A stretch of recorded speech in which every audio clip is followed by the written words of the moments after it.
Bueno, mis hermanos, pues ya estamos con la siguiente parte de nuestro tema de este día, que son los tres oficios de Cristo. Ya hemos hablado de cómo en Cristo podemos ver a este rey que se sacrifica por sus súbditos, que se identifica tanto con ellos, que los une a sí mismo. Esta es la doctrina de la unión con Cristo. Y todo esto, decíamos, debe pues alentarnos en nuestro deseo de alabarle, rendirle gloria a este soberano y todopoderoso Rey que muere por nosotros, que nos redime de la maldición de la ley.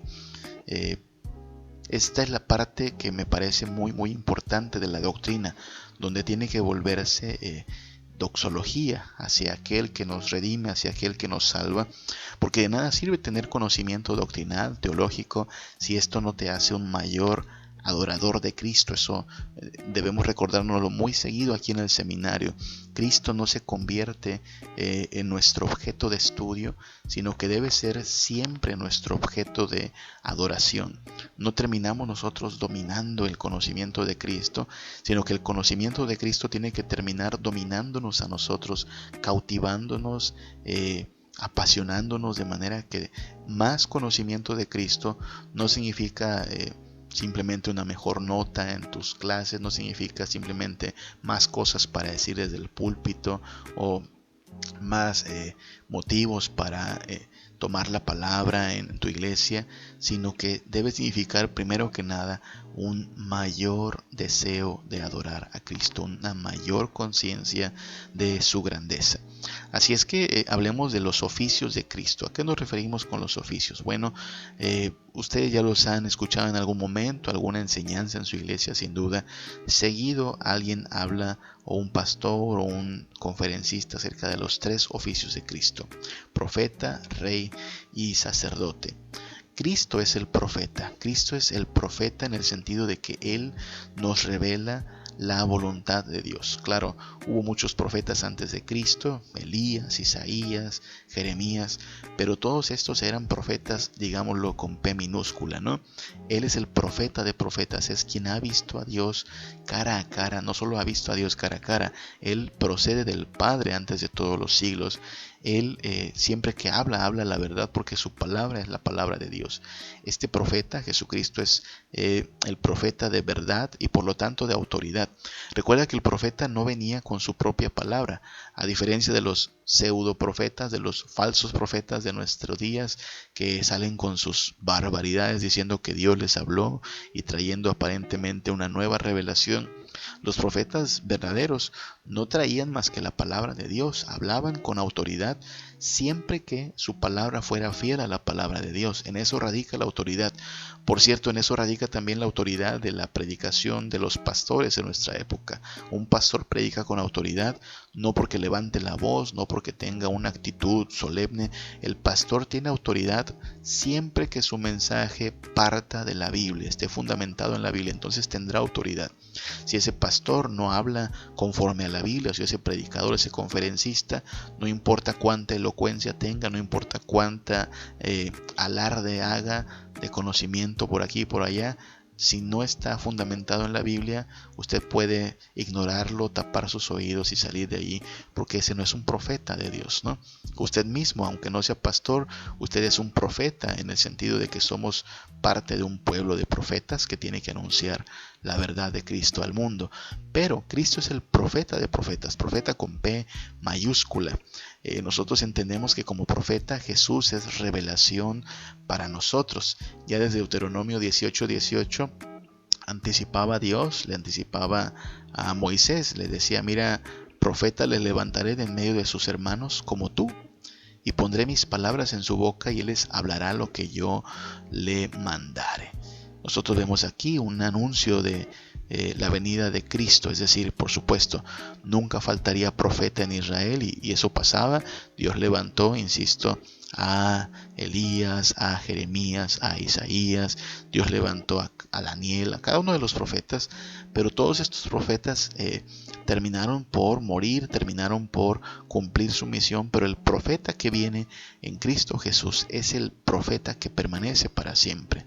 Es el profeta que nos habla de parte de Dios y nos revela la voluntad del Señor. Este profeta es quien nos da a conocer al Padre. Dice Juan 1:18 que a Dios nadie le vio jamás, pero el unigénito Hijo que está en el seno del Padre, Él le ha dado a conocer. Si tú y yo aspiramos a conocer a Dios, tenemos que hacerlo solo a través de Jesucristo. No solo es profeta, Él es sacerdote en el sentido de que por medio de Él, por su mediación, por su intercesión, se nos es concedida gracia y misericordia. Y gracia y misericordia no por un sacrificio aparte que Él ofrezca, sino por su propio sacrificio. Este sacerdote termina siendo al mismo tiempo el sacrificio.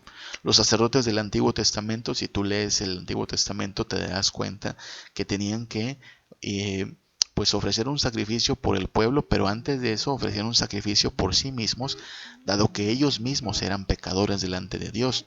Tenían que cumplir todo un ritual de purificación, porque si no, incluso el día de la expiación, cuando intentaran entrar al lugar santísimo sin haberse purificado, caerían muertos.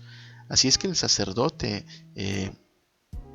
tiene que cumplir la labor de mediación, pero tiene que él mismo implorar perdón por sus pecados. No es así el sacerdocio de Cristo. Cristo no tiene que ofrecer sacrificio por sí mismo, por cuanto Él es perfecto, sin mancha, inocente, y termina siendo el que ofrece su propia vida en lugar de los redimidos. Él es el sacrificio, la sangre perfecta por la cual se nos abre camino a través del velo y podemos entrar al mismísimo lugar santísimo. Él es tan efectivo en su intercesión que ahora pues por medio de la sangre de Cristo ya no hay un velo que nos separe, sino que podemos entrar al mismísimo trono de la gracia. Este sacerdote se sacrifica por nosotros, dice Hebreos 7 del 26 al 27, y que tal sumo sacerdote nos convenía, santo, inocente, sin mancha, apartado de los pecadores, hecho más sublime que los cielos. No tiene necesidad cada día, como aquellos sumos sacerdotes, de ofrecer primero sacrificios por sus propios pecados y luego por los del pueblo, porque esto lo hizo una vez para siempre, ofreciéndose a sí mismo. Es de lo que estamos hablando. Él se sacrifica por nosotros y de ninguna manera necesita limpieza por Él, porque Él es perfecto. Dice Romanos 8:34, ¿quién es el que condena? Esa es una pregunta desafiante. Ahora, después de que Cristo nos ha dado tal redención, después de que Cristo nos ha dado tal bendición, ¿quién nos va a condenar? ¿Quién nos va a acusar? Dice, no, Cristo es el que murió, más aún el que también resucitó, el que además está a la diestra de Dios, el que también intercede por nosotros. En ese sentido, el oficio sacerdotal de Cristo no ha terminado. No terminó cuando se ofreció en la cruz, no terminó cuando fue sacrificado en nuestro lugar. Hasta el día de hoy Él intercede por nosotros. Es su sangre la que nos coloca en buenas relaciones delante de Dios. Esta sangre es la sangre del nuevo pacto, que eternamente testificará que ya no hay más condenación. Por eso en Apocalipsis una y otra vez la multitud alaba al Cordero que fue inmolado, ¿sí? Y una y otra vez dice la multitud, Señor, digno eres de recibir la gloria y la honra, porque por tu sangre nos has redimido. ¿Te das cuenta? Eternamente cantaremos acerca de este sacrificio, eternamente alabaremos a este sacerdote, eternamente reconoceremos cuán grande es su amor, su misericordia, su entrega, porque este es el plan de Dios, ser glorificado al ofrecer a su Hijo Jesús por nuestra redención. Un Dios totalmente sabio que tejió la más apasionante historia que pudiésemos haber conocido. Ahora hay que decir que Cristo es también nuestro Rey. Hay que entender que cuando Cristo viene a la tierra, si bien viene en humillación y viene para salvación, Él viene como Rey. Los magos lo supieron cuando vieron la estrella, supieron que esta estrella testificaba del Rey de los judíos que nacería.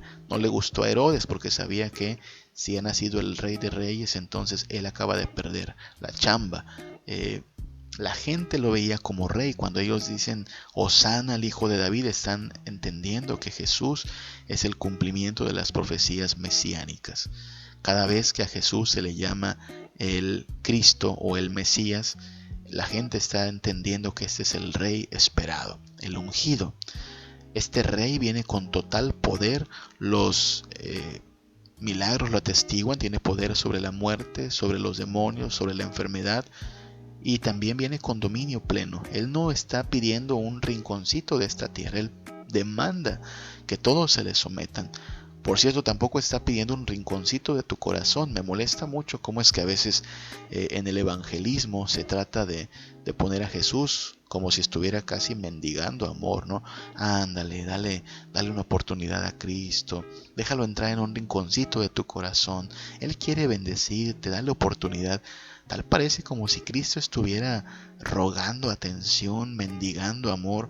Hay que dejar en claro que Él no está pidiendo, Él está demandando, sométanse a mí. Él está reclamando todo para Él, rendición total. Y en gran parte de su mensaje era ese, ¿no? Si no estás conmigo, estás contra mí. El que oye mi palabra es salvo, pero el que rehúsa creer en el Hijo ya está condenado. Él viene como rey. Y cuando presentamos el Evangelio estamos proclamando el reino de Cristo, no estamos pidiendo beneficencia para un pordiosero, estamos reclamando rendición para con nuestro Señor, que es todopoderoso y un juez justo y severo, pero al mismo tiempo un misericordioso sacerdote. ¿Te das cuenta? Este múltiple o este multifacético carácter de Cristo, ¿no? Misericordioso, pero todo gobernante a la vez.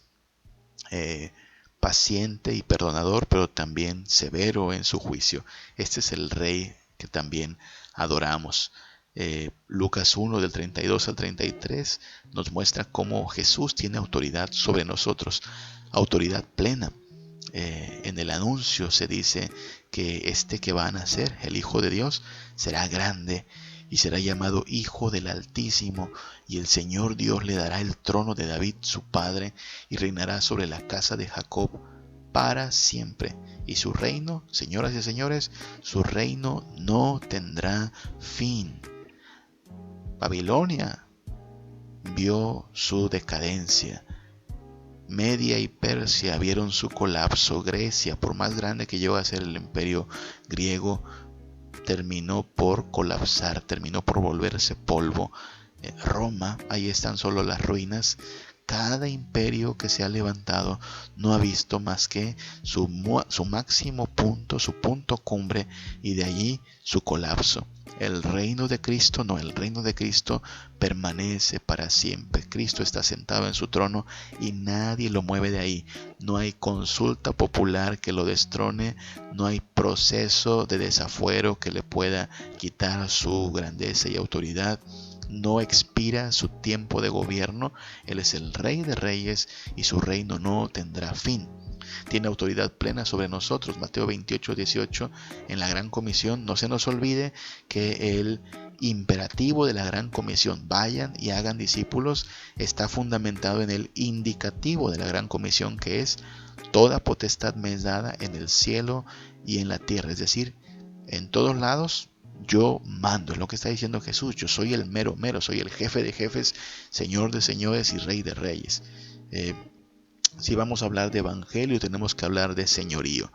No podemos hablar de evangelio en términos solo de acepta a Jesús, dale un rinconcito en tu corazón. Él no está, insisto, mendigando atención. Él está reclamando su misión.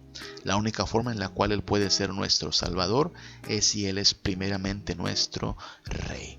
En Heidelberg, la pregunta 32 del Catecismo de Heidelberg me parece muy importante para este asunto. El Catecismo de Heidelberg me gusta porque es demasiado devocional, o bueno, es bastante devocional, y a diferencia de otros catecismos que son importantes pero tienen un toque más de solo declaración de fe, este es un asunto, un material que propone una mayor devoción, un uso más devocional, ¿sí?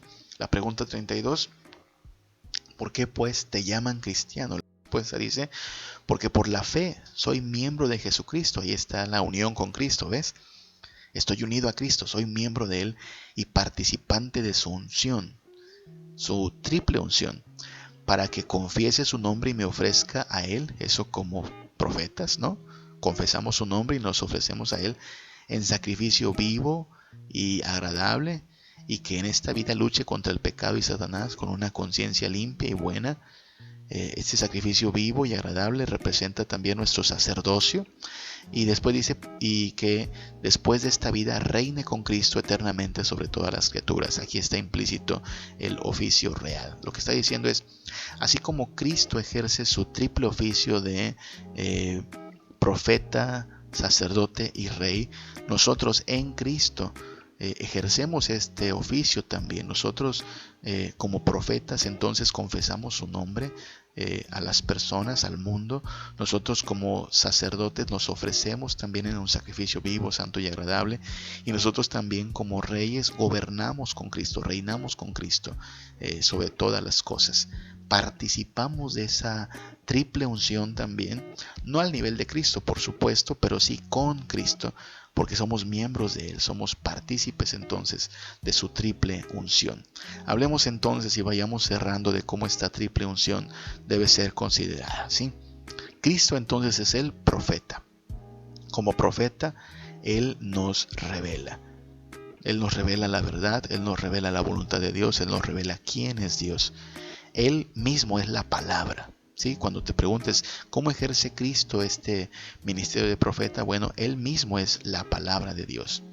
Él es quien habló desde el Antiguo Testamento. El Antiguo Testamento no fue de la autoría en sí de Moisés o de Isaías. Bueno, ellos fueron inspirados, pero quien dio el Antiguo Testamento, quien lo inspiró, quien lo reveló, fue el mismísimo Jesucristo. Ahí están las citas, las puedes ir leyendo.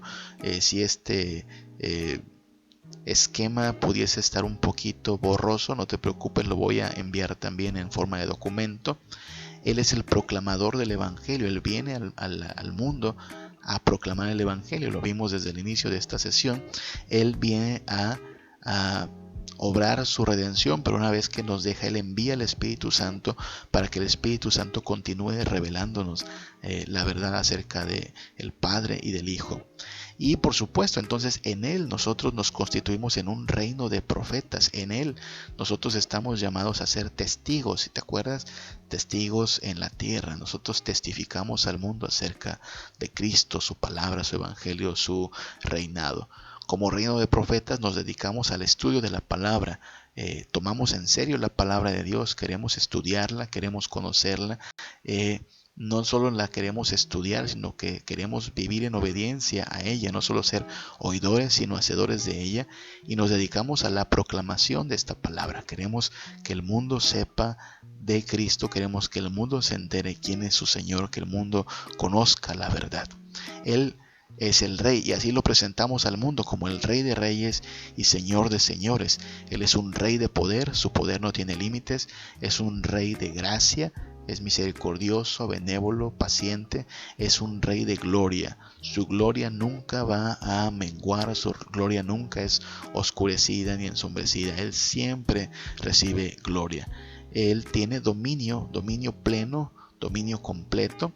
Este dominio es en un sentido un dominio global, ¿no? El que en el libro de Luis Berkhoff se le llama el Regnum Potentiae. Es un reino que gobierna sobre todas las cosas, pero es un reino también de gracia, ¿sí? Es decir, este reino está presente de manera general sobre toda la creación, pero es un reino que es propuesto en relación de pacto a su pueblo, ¿sí? Este rey gobierna sobre su pueblo principalmente, sobre todas las cosas, pero a favor de su pueblo. Y nosotros somos partícipes de este reinado de Cristo, nosotros reinamos con Él, somos coherederos de este reino y nos constituye precisamente en colaboradores de su reino. Nosotros estamos colaborando en la construcción de su reino. De allí que la gran comisión es el extendimiento del reino de Dios aquí en la tierra, el anuncio del reino de Dios aquí en la tierra. Gobernamos en su nombre.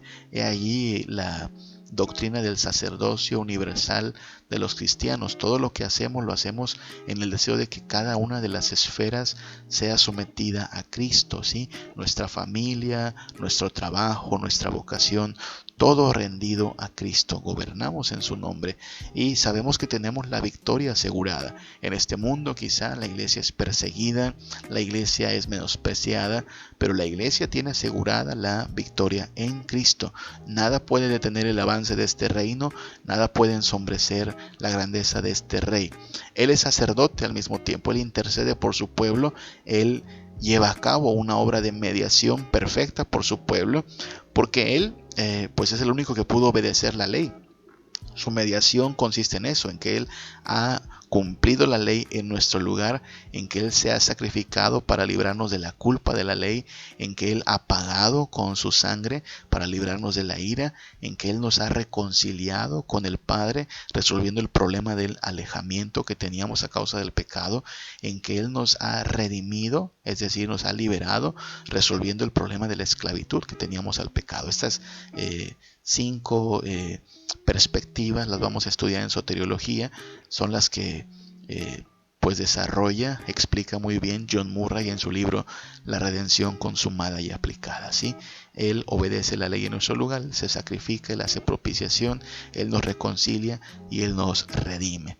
Por lo tanto, entonces nosotros somos constituidos también en Él, en un reino de sacerdotes. Nosotros somos un real sacerdocio que pues ofrece sacrificios espirituales, ¿sí? Sacrificios no, insisto, no como retribución a Dios, no le estamos retribuyendo nada, pero estamos a su servicio.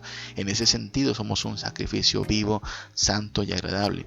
Estamos también pues siendo portadores del mensaje de reconciliación y estamos animando a las personas a reconciliarse con Dios mientras hay tiempo, a ponerse de acuerdo con su adversario antes de que llegue el día del juicio, y de esta misma manera intercedemos unos por otros e intercedemos también por aquellos que han de creer en el mensaje de Cristo Jesús. Esa es la forma en la cual nosotros ejercemos el sacerdocio, y esto es lo que constituye los 3 oficios de Cristo: profeta, rey y sacerdote. Por estar unidos a Cristo, compartimos estos 3 oficios y los llevamos a cabo no al nivel de Cristo, ¿no? Él es el titular de estos oficios, nosotros somos copartícipes en sus oficios, pero es de esta manera como nosotros ofrecemos doxología a nuestro Señor, teniendo en alta estima su palabra y siendo proclamadores de su palabra, viviendo de manera santa y agradable a Dios, ofreciéndonos como sacrificio vivo y santo, como sacerdotes, y ejerciendo dominio en su nombre, sometiéndonos a su autoridad y extendiendo su reino como buenos embajadores de Él. De esta manera entonces le damos gloria a nuestro Señor. De esto se trata, entender el triple oficio de Cristo. Entonces, esto, insisto, debiera inspirar nuestro corazón, debiera animarnos a ser adoradores cada vez más apasionados, cada vez más cautivados por la gloria, por la bondad, por la misericordia de este gran rey, de este gran profeta, de este gran sacerdote que, insisto, no tenía necesidad de hacer todo esto por nosotros, no estaba obligado a hacerlo. Si lo hace será por otro motivo que no es su conveniencia ni su necesidad, sino principalmente su carácter benefactor, para que quede claro que no solo es nuestro gran creador, sino también nuestro gran redentor. Entonces, pues, demos gracias a nuestro Dios por tanto amor. Aquí vamos a cortar, vamos a dejarlo aquí, y la próxima vez que nos veamos, la próxima vez que haya clase, hablaremos ya en el esquema en que nos hemos pues propuesto avanzar, del número 4. Vamos a considerar 4 escenas de la vida de Jesús, y hablaremos allí ya de su humillación y su exaltación. Pero hemos ya avanzado al menos 3 peldaños: un mediador, 2 naturalezas, 3 oficios. Sigan leyendo, hermanos, sigan estudiando, y que el Señor nos bendiga. Nos estamos viendo entonces en la próxima clase.